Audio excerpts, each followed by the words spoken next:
think we're becoming traditionalists. Again, on the closing day of HITEC, with about 30 minutes to go, we get to do our live, though it's on tape, Siegel Says with Jon Inge. So Jon, thanks for doing it one more time with us. Always a pleasure, Rich. Look forward to the highlight of the show.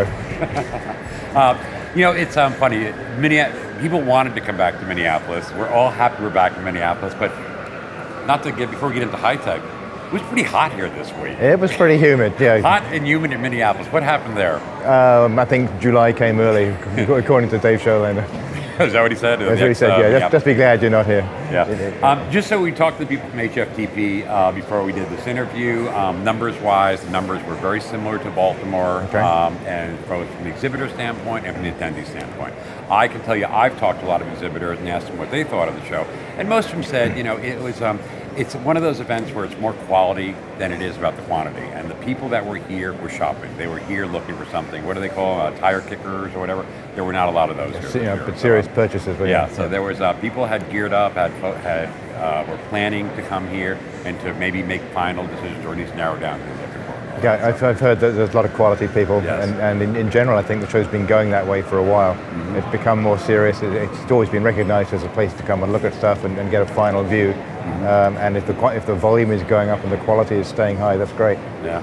It's interesting though. I don't know if you've walked the floor the whole 3 days, but it feels like it. Yeah, it really does, and it's big. But it's a lot of if you're a vendor and you're coming to HITEC, part of it is being in the booth and showing off your product. But really, a lot of it's meetings. There are so many meetings that go on all around the show. It's healthy. It's a great experience for us to be here. So good. That's what I get most benefit from too. Mm-hmm. There's so many things I want to see here. Right. But there's also so many people to meet, people I've met before, and just want to catch up with, and new people to meet. It's really very hard to get into any detailed presentations on any product. Yeah. So all you get is a quick glimpse and set up a demo and a follow-up later on. Mm-hmm. But there's so much to see here. You get a lot of follow-up calls. Right. So let me ask you this, then. You come here, you're one of the top consultants in the industry, you need to be knowledgeable of what's going on out there. Do you set an agenda before you come here? Oh yeah, but it goes out the window on the first day. Really? Yes. No, I always come with some meetings set up in advance, because there's some people you really want to see. You have to book the time ahead of time. They're so popular, mm-hmm. and there's so much demand for people's time that you have to have a plan. Right. So I try not to get it too tightly scheduled, because something always happens. And as soon as you walk in the floor, you start meeting people you haven't seen for a long time and you want to follow up with. Right. And you have to allow time to do that. And it's just the way HITEC goes. Okay, so before I ask you about technology you've seen and all, let me just give you my 2 cents. I didn't get a chance to look at a lot of different systems here, but I think what I saw more than anything else is, instead of new next generation stuff, I saw a lot of enhanced systems. People mm-hmm. that had taken existing systems and done a lot to them and have the next version coming out and all that. I saw a lot more of that than the buzz of, everything is new, because what I do for a living, I know what you do for a living, you get asked what's hot, what's different, what's new, and all that. Right. Yes, there were quite a few apps that I got to see that are, I think are going to be more widely used in the hotel space. Mm-hmm. But that's what my experience was. Less about brand new stuff, but really more about enhanced or next generation type thing. Tell me your feelings about what you saw while you were here, and your feel about the technology that was offered this year at HITEC. I would agree. It felt more like an incremental show than a groundbreaking one. I mean, a few years ago, we had brand new systems from 3 different vendors. Right. Really interesting new approaches. Now they've all, the first versions are out, second versions are getting there. Yep. There's new options, there's new user interfaces, but there wasn't anything really groundbreaking that took me by surprise. A lot of people have really expanded what they were doing and done it very well. Mm-hmm. And the one thing I was very struck by is a couple of things. One, extraordinary number of systems out there offering guest services on mobile devices. Number of different ways that the guests can have an app on a phone or a tablet that will allow them to order room service or a spa appointment or find out what's happening around the hotel. There's so much interest in this. There's a lot of innovation coming in user interface design and interfacing to the back of the house systems to make it happen. But this has been going on for a little while. There seems to be more of an explosion of it this year. Mm-hmm. And associated with that, everybody always seems to throw in housekeeping automation as well. Right. It's like, I think there's a lot to do with, we can do it, so we will. It's still no faster than picking up the phone from the guest room. How do you define housekeeping automation? Dynamic reassigning of the room cleaning order according to what's needed by the front desk. So if you have your standard room cleaning list at the start of the day, Right. If somebody wants a late checkout, you don't want to do their room right away. If somebody comes in early and their room's not ready, you want to bump that up the priority list. So the emphasis is on now more on once you've cleaned a room, you get the next one in priority order given to you, rather than go back to your checklist and see what you're supposed to do in order. So you can turn the rooms faster. You don't keep guests waiting for their rooms as long as you used to, and it's just a more flexible approach. So I think it's a great idea, but it means you're giving mobile devices to the housekeeping staff as well, and of course it's another reason to improve Wi-Fi coverage throughout the hotel. So the guests benefit too. But see, this is good you share stuff like that with us in the audience, because people are sitting there listening to this going, I never thought about that, right? And there are things that it's kind of fun to share with people out there. But one of the advantages I also think is coming to mobile devices, to housekeeping because of mobile devices, is to do with the work order management. Housekeepers report something broken or see something that needs fixing. If they've got a mobile device with a camera in it, you just take a photograph of it, attach it to the work order, send it to the engineer.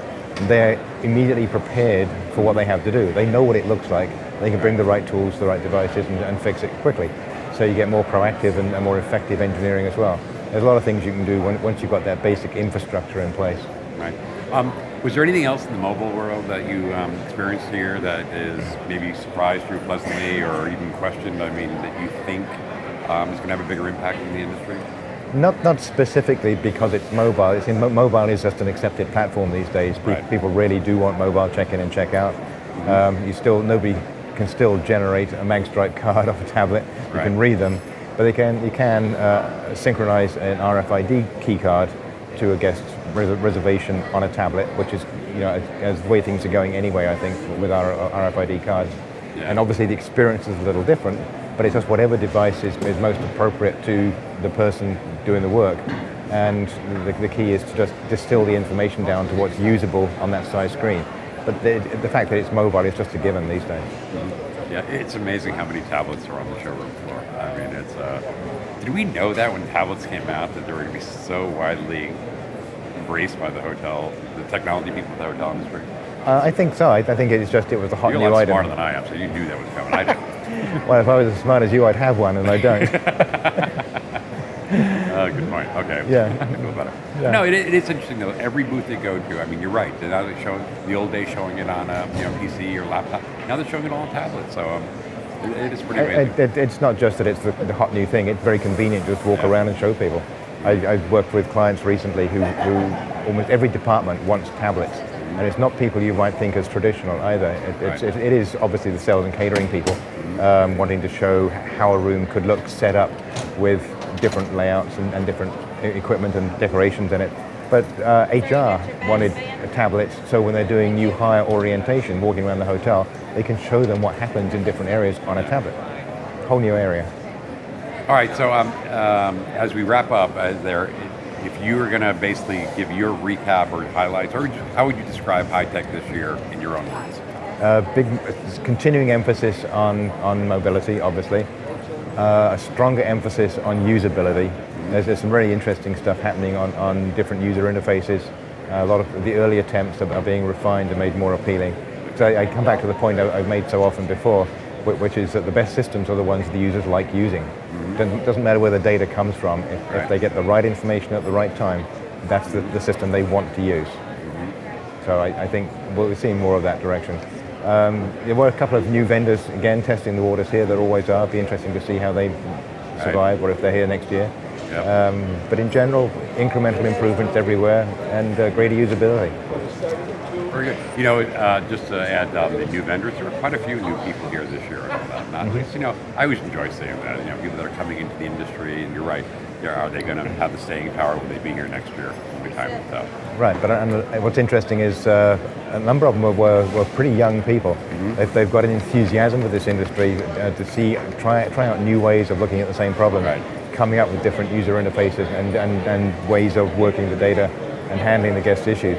Right. And it's nice to get see some fresh faces and fresh companies rather than the same old guys like you and me hanging around just trying to improve what we've done for years.